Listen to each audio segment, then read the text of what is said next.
Alors, on D'accord. commence d'abord par cette explication très importante dans la paracha de la semaine. Comme vous pouvez, un enseignement qui est, encore une fois, qui est tout à fait remarquable. Dans le verset que nous lisons, chapitre 23, Perekav Gimel, verset 2, verset Bet, vous avez Vayavo Avraham, l'ispod, les Sarah, velifkota. Et on remarquera aisément que vous avez un kaf qui est plus petit. D'accord? Ce qu'on appelle Kaf Zeira, on a un kaf qui est plus petit dans la Torah elle-même, et c'est retranscrit dans tous les Chumashim. On voit un kaf pour pleurer. C'est pas comme le verset l'indique, pardon, je n'ai pas traduit. Donc, Vayavo Avraham, vient Avraham, l'ispod, donc pour faire une élégie funèbre, mais étrangement, il n'y a pas écrit l'ispod Sarah, mais l'ispod les Sarah. Donc ça aussi, on va devoir essayer de comprendre ce que ça indique. Et puis surtout, ce qui est un petit peu étrange, c'est le fait de faire une élégie funèbre avant de pleurer. A priori, quand on a un deuil, quand on a un proche qui décède, eh bien, on commence d'abord à nous à pleurer individuellement et après de faire une élégie funèbre pour évoquer le mérite de la personne. Là, ce n'est pas le cas. Et avant même de commencer à cela, rappeler un détail important, va y avoir Abraham, d'où il vient, où il vient. Pas? Alors, Rachid nous dira qu'effectivement, il vient, semble-t-il, de Beersheba. Il va à Beersheba, disons. Sauf que, étrangement, ça pose un autre problème, c'est le fait de savoir pourquoi est-ce que Sarah Imenou, eh bien, elle va être enterrée à Hebron si elle décède à Beersheba. D'accord? La réponse la plus simple sur le sujet, c'est le fait qu'elle a suivi Abraham et Yitzhak, donc de Beersheba, en direction d'Yerushalayim. Et en fait, étrangement, elle est passée par Hebron. Ça, c'est un sens à part entière. Pourquoi Dafka passé par Hebron pour aller à Yerushalayim, qui n'est pas qu'un sens, le bouvite, justement, mais qui a un sens évidemment profond, puisque c'est en étant rattaché à Hebron qu'on est rattaché automatiquement et authentiquement à Yerushalayim. Ça passera dans l'histoire après avec David Ameller, qui gouverne d'abord à Hebron, puis qui part à Yerushalayim. Mais pour notre propos, une autre évocation sur le Veyavo, c'est ce que nous rappelle Rabbeinu Bechaye, à savoir que quand il vient, c'est pas venir au sens une marche physique, mais c'est venir, il se réveille, Veyavo liyadei maaseh, c'est-à-dire qu'il se réveille à agir. Donc dans ce bas, il était en train de faire quelque chose et il se réveille à faire autre chose. Le sens de venir ici, il n'a pas qu'un sens, comme je répète, un sens physique, un sens technique, mais aussi un sens plus profond. Cependant, on peut s'interroger pourquoi Yitzhak Avinu n'était pas là. Il aurait été tout à fait logique que Yitzhak Avinu, lui aussi, participe à cette élégie funèbre, d'autant plus que c'est sa mère, donc il y a toute une implication, et en plus, alors, les réponses que nous donnent les maîtres, d'abord, il y a le sens obvi, c'est-à-dire que quand Avraham Avinu est revenu de la ligature de Yitzhak, on voit bien qu'il revient tout seul, puisque Yitzhak, semble-t-il, est resté, j'ai coutume de dire qu'il est resté à Moria, il est resté là-bas. Il va sortir là-bas la soir Bassadé, il est au Gan Eden. Ce que j'ai coutume de dire avec affection, on sait où il est Yitzhak Avinu. Il est à la Yeshiva d'Orve Yeshua. C'est barreau. Puisqu'il est à la Yeshiva d'Orve Yeshua à Haïfa, c'est pas vrai, ça y est, donc, évidemment, il n'est pas avec son père à ce moment-là. Certains vont même dire d'ailleurs qu'on ne lui a pas dit que sa mère était décédée pour ne pas l'attrister de cette réalité, puisque on sait que c'est à l'annonce de la ligature de Yitzhak que Sarah Imenou va décéder. D'accord? Maintenant, ne tombez pas dans le panneau de ce qui est souvent entendu, de dire que Sarah, désespérée, elle est morte de chagrin. D'accord? Ça, c'est une absurdité, on l'a déjà évoqué souvent. C'est par Ranishmata, comme dit Rashi, et il va dire le Rav Harlap, c'est vraiment une parenthèse que je ouvre là-dessus. Le Rav Harlap rappelle que elle est animée d'une telle joie, d'une telle émotion, que le corps ne supporte plus cette trop grande intensité. Donc, automatiquement, eh bien, la Neshama, elle s'envole. Donc, traduction, elle meurt. Et comprenez bien la motivation au nom de laquelle elle meurt. D'accord? Exactement. Exactement. C'est la même implication. Tout à fait. Tout à fait. Arshab, je poursuis. Sur le fait qu'effectivement, ce soit dans cet ordre-là, comme nous rappelle notamment le natif de Vologine, en général, comme je le disais, on pleure d'abord quelqu'un et après on fait l'élégie funèbre. Sauf que là, c'est exactement le contraire. Pourquoi? Parce que justement, d'abord le Esped, comme je l'ai dit, c'est l'Esped les Sarah, c'est-à-dire pour Sarah. C'est ce que le rappelle notamment le Rav Sforno. Ça veut dire que l'élégie funèbre ici, elle est là pour mettre en évidence la grandeur de Sarah Imenu. De la même manière, quand on enterre un Talmid Chacham, on est rempli d'élégies funèbres, on est rempli de paroles, de louanges à l'égard de ce Talmid Chacham, pour que le monde entier comprenne ce qu'il nous manque. Le décès de Sarah, eh bien, il est évidemment, si c'est vrai pour un Talmid Chacham, c'est d'autant plus vrai pour Sarah Imenu. La grandeur de Sarah fait que le décès de Sarah va créer un manque absolument terrible. D'accord? Ce que nous rappelle notamment le Kliyakar. C'est-à-dire qu'il faut ressentir le manque de Sarah Imenu. Et par la conscience du manque de Sarah Imenu, alors on va pleurer. Et Avraham Avinu est pleinement conscient, évidemment. C'est pour ça qu'il n'est pas seulement en train d'honorer son épouse, ce qui est tout à fait légitime. Si Avraham Avinu a été considéré comme étant Nasi Elohim Betochenu, si Avraham Avinu est jugé avec une grande élévation, c'est d'autant plus vrai pour Sarah Imenu. Donc le monde est conscient, encore une fois, du manque que représente Sarah. Et là, on le voit au niveau de sa tante, qui les lumières de Shabbat. Exactement, ça, il a fait, tout à fait. Tout à fait, la grandeur de Sarah, par ça, qui va être vécue de l'intérieur. Maintenant, ce qui est intéressant, c'est que quand on parle de ce kaf qui est effectivement plus petit, alors il y a plusieurs sens qui sont apportés. D'abord, le premier, c'est que le Rem nous enseigne que quand décède bien, son conjoint, quand son épouse, c'est comme si était détruit le Beth Amikdash de son temps. Alors, pourquoi c'est intéressant? Parce que dans justement cette lettre Kaf qui est plus petite, Kaf c'est quoi? C'est Kaf et un pays. Ouais. D'accord? Dans l'allitération de la lettre. C'est pas? Kaf et Pei, c'est 80 plus 20, c'est 100. Si je viens d'évoquer l'idée que quand on nous dit que c'est comme si le Beth Amikdash avait été détruit, eh bien c'est induit par ce Kaf. Pourquoi? Parce que la hauteur du Beth Amikdash, elle est de 100 amas. Donc ce Kaf qui est plus petit, c'est pour mettre en évidence de prime abord, eh bien, le manque que représente Sarah Imenu. Première chose. Deuxième indication intéressante, c'est que si le Kaf est plus petit, c'est comme si on pouvait lire Bita. Pas Livkota, mais Bita, sa fille. Il ne faut pas oublier que le rapport qu'a Avraham Avinu à l'égard de Sarah Imenu n'est pas qu'un rapport d'époux à l'égard de son épouse, mais c'est aussi son oncle. Son quoi? C'est l'oncle de Sarah Imenu, c'est sa nièce. Donc il y a aussi ce rapport, encore une fois, de proximité. Exactement.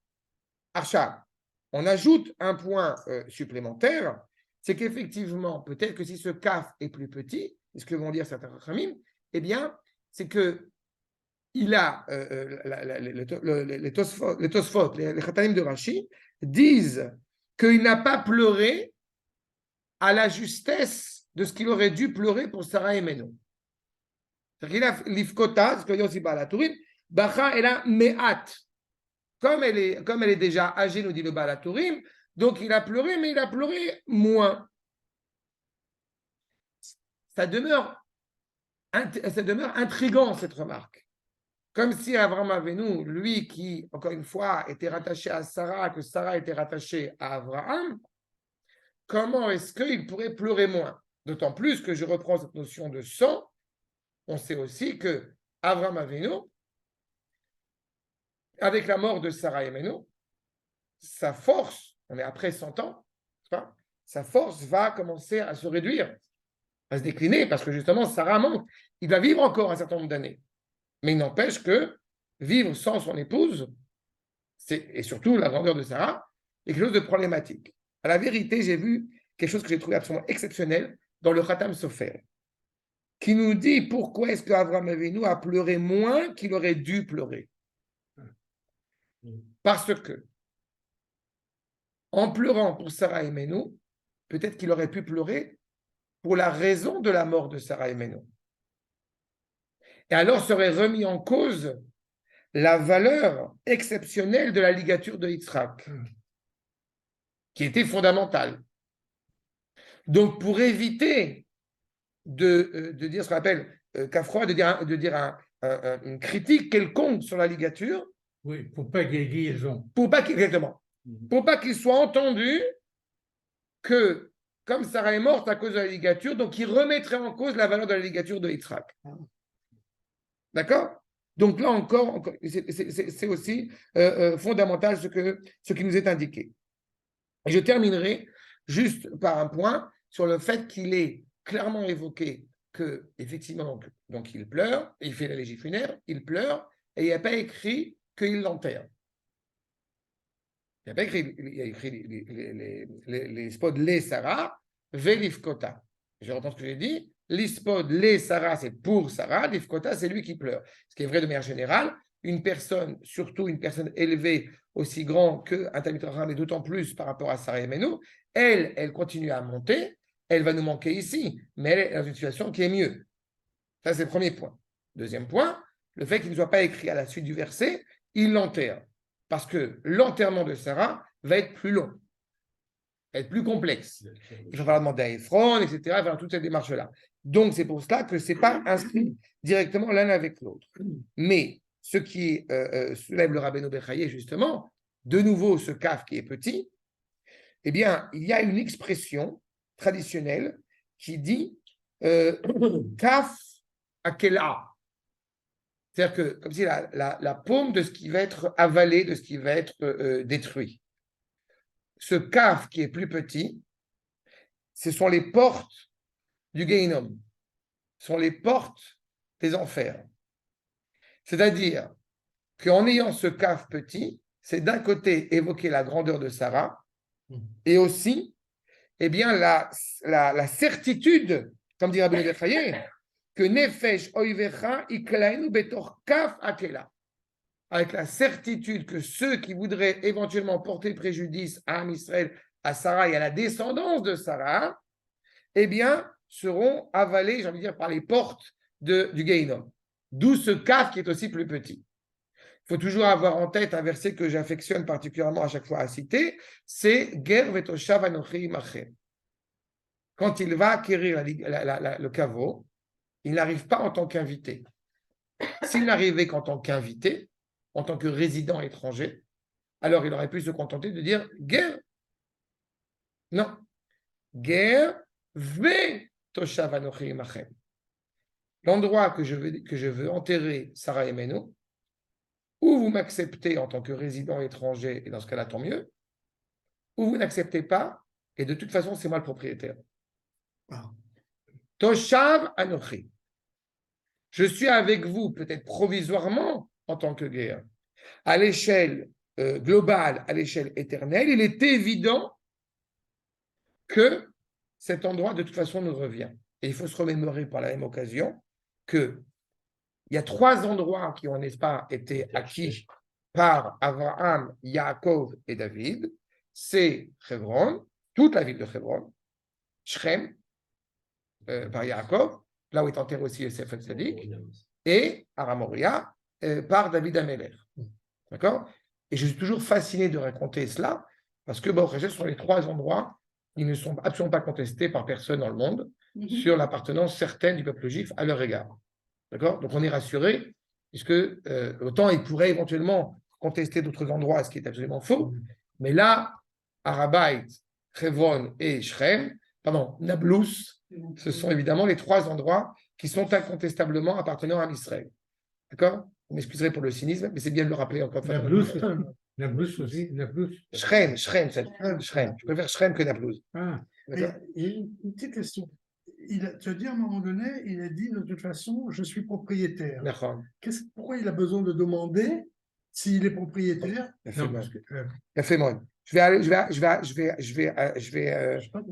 Je vais encore plus approfondir ta question. Pourquoi est-ce qu'il a besoin d'acheter?